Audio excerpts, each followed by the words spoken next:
Hey everyone, I'm so glad that you're here today. This is going to be such an awesome time together. But first, I have a question for you.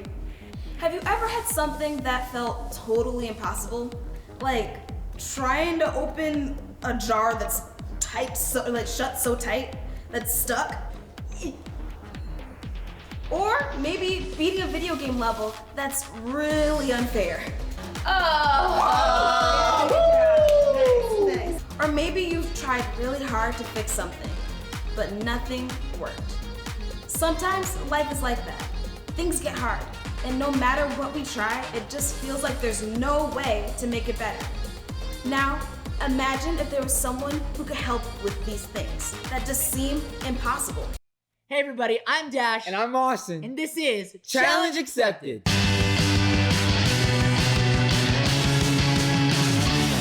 that is crazy. Hey man, what you watching? What am I watching? It's this new video channel called Challenge Confirmed. Whew, they have these two crazy hosts who always attempt the craziest and wildest challenges ever. That sounds pretty familiar. No, it's a brand new show and it just came out. You realize that's exactly the premise of our show. Dude, the show is totally different. Okay, how is it totally different? Well, for one, their hosts are like really talented. Like they can do the most impossible challenges ever. What are you talking about? We do impossible stuff all the time. Yeah, but look at this challenge. Okay. They have to build a birdhouse in under 5 minutes. That was our challenge. Under this is just 5 a minutes. show that imitates us. They do not imitate us. Splash and Dallas come up with the most original content every time. The host name are Splash and Dallas. Dash and all. Okay, this is ridiculous. Am I the only one who sees this? You know, forget it. I'm gonna read the challenge part. Today's challenge is called Golf Ball Snowman. For this challenge, you must balance 3 golf balls on top of each other in under 60 seconds. Wait, golf ball? What is the snowman part? Cause 3 golf balls stacked on top of each other looks like a snowman. Oh, okay. I'm so sorry. That makes sense. Splash and Dallas could easily do this challenge. Golf ball snowman? Challenge Accepted! I'm sorry.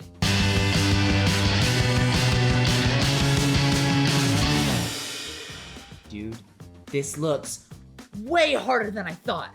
Wait, I have some glue that we can use. No. We just have to balance them on top of each other. No glue, no add-ons, none of that. Are you any good at golf? Yeah, I'm good at mini golf. Mini golf is not the same as real golf, though. Okay then, Splash. I'm not good at golf. Splash. I wonder if he's any good at golf. Would you just quit it with the rip-off show? You ready to give this a try? Let's do it. Okay, we'll begin in 3, 2, 1, go.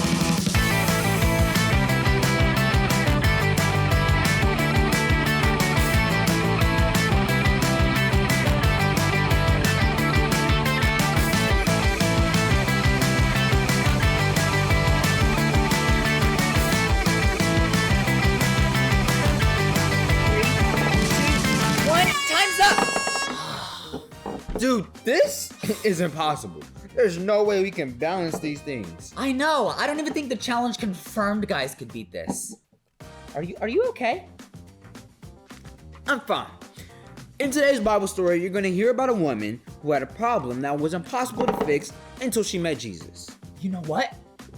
I'm sending a message to Splash and Dallas right now. I bet you they've done this challenge and they have some tips that we don't know about. Welcome to the Fake First. Yeah! We're gonna have so much fun with this Fake First. So first though, I'm gonna have you guys stand up. Okay, awesome. And we're gonna do this first again, but this time we're gonna do it with motions. Yes, I'm so excited. So you're gonna repeat after me with your words and also repeat the motions that I do, okay? Let's get into it. Jesus told him, I am the way, the truth, and the life. No one can come to the Father except through me. John 14:6. Awesome. Okay, let's do it again. one more time, and I want to hear you guys say it even louder and prouder. Jesus told him, I am the way, the truth, and the life. No one can come to the Father except through me. John 14:6. Great job. And that was our faith fact. All right, adventurers, Bible's out. If you got one, turn with me to Mark 5. We're gonna read this story one verse at a time. And imagine what would it be like if you were actually there. Verse 21. Jesus got into the boat again and went back to the other side of the lake, where a large crowd gathered around him on the shore. So picture this. Jesus has just finished helping people on one side of the lake, and now he's back, and boom, there's a huge crowd waiting for him. Like, imagine a crowd at a concert or a big game. Well, all of them are pressing in to see Jesus. They're hoping to hear him, maybe even be healed by him. Then a leader of the local synagogue, whose name was Jairus, arrived. When he saw Jesus, he fell at his feet. Whoa, this guy is important. He's a synagogue leader, kind of like a church pastor or an elder today. But when he sees Jesus, he doesn't act proud. He falls at Jesus' feet. That shows how desperate he is. He really needs Jesus' help. Verse 23, pleading fervently with him, my little daughter is dying, he said. Please come lay your hands on her. Heal her so she can live.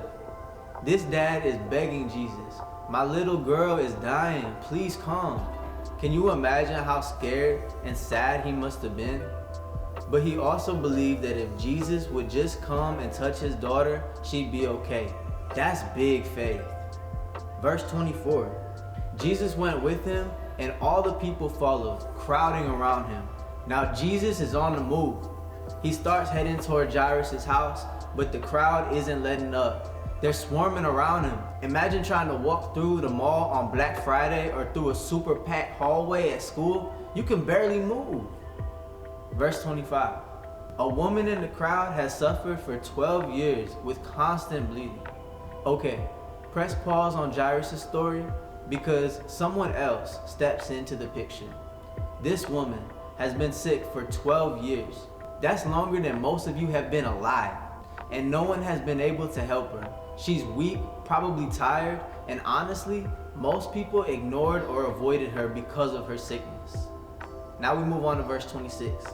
It says this, and she has suffered a great deal from many doctors, and over the years she has spent everything that she had to pay them.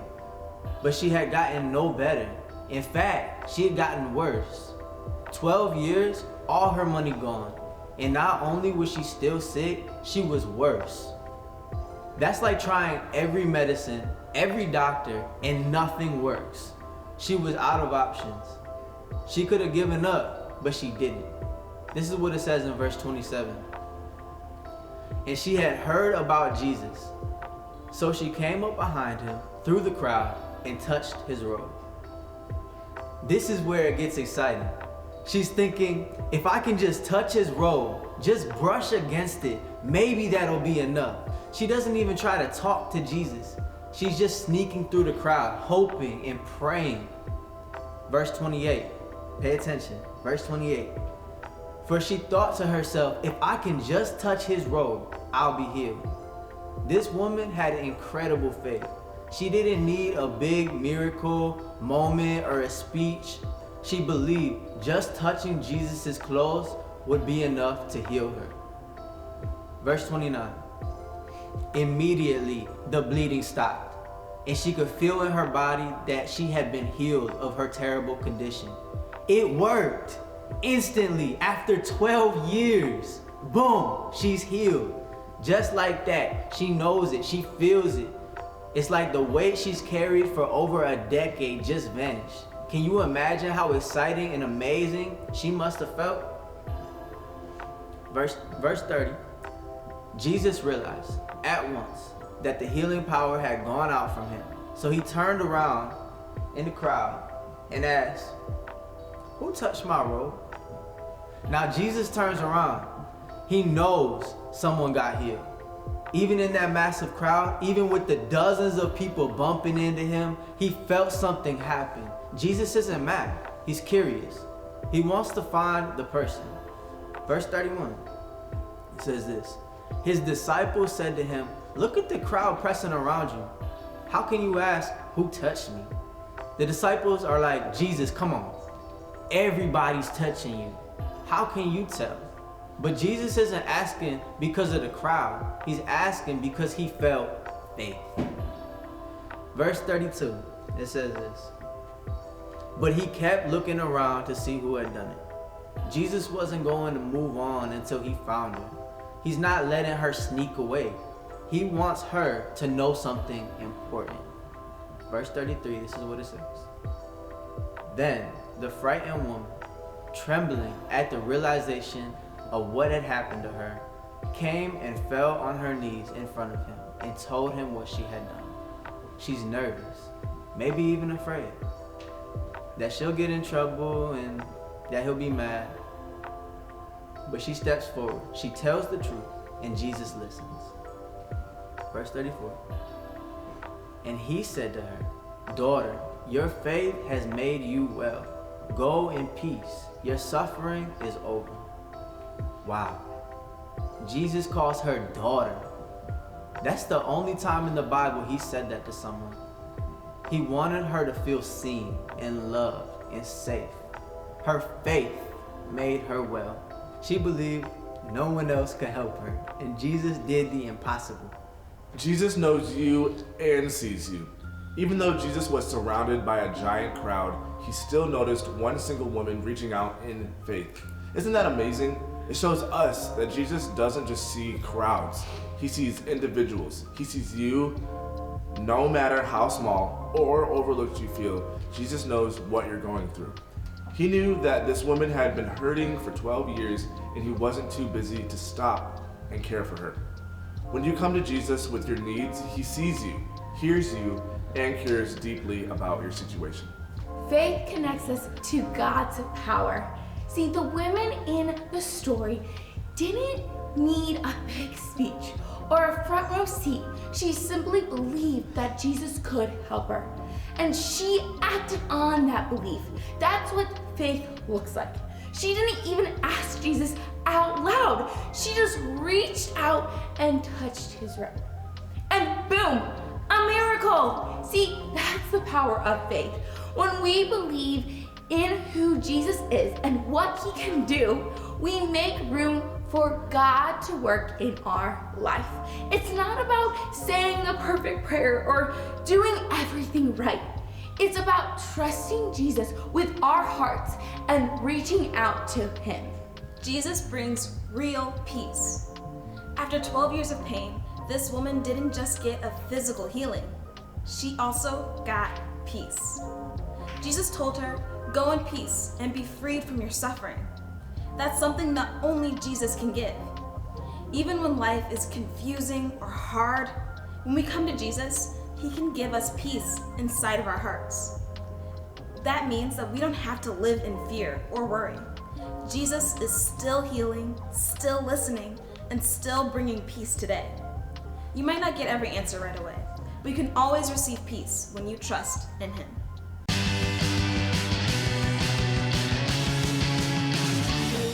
One time. Austin, I got it! Never mind. This challenge is really hard. You're telling me I don't know if we will ever get this challenge done. No way, Austin. I just got a response from the Challenge Confirmed guys. They said, this challenge is impossible and it can't be done. Wait, but I thought Splash and Dallas could do anything. No, dude, because they're normal people like us. They have limits to the things they can do. But there was one person who doesn't have any limits. This guy, nothing's impossible for him. Is this some like make-believe superhero or something? No. It's God. Nothing is impossible for God. Now, when you say nothing is impossible, does that mean like... I mean nothing, nada. There is nada that our God cannot do. Could he make a golf ball snowman though? Bro, he can make a galaxy snowman. See, look, golf balls are nothing for him. Wow, I didn't realize God was that powerful. God is super... No. God is all powerful. He has all the powers. That kind of reminds me of the Bible story we just heard. That woman had been sick for a super long time. Doctors said it was impossible for her to get better. But she knew God could do the impossible. When Jesus came by, she pushed through the crowd and touched his robe, and she was immediately healed. What seemed impossible to the people was possible with God. There's one thing to remember today, it's this. Nothing is impossible for God. No matter how big the challenge, God has the power to beat it. This week, our challenge to you is to take a golf ball and write something on it that would be impossible for humans and that only God can do.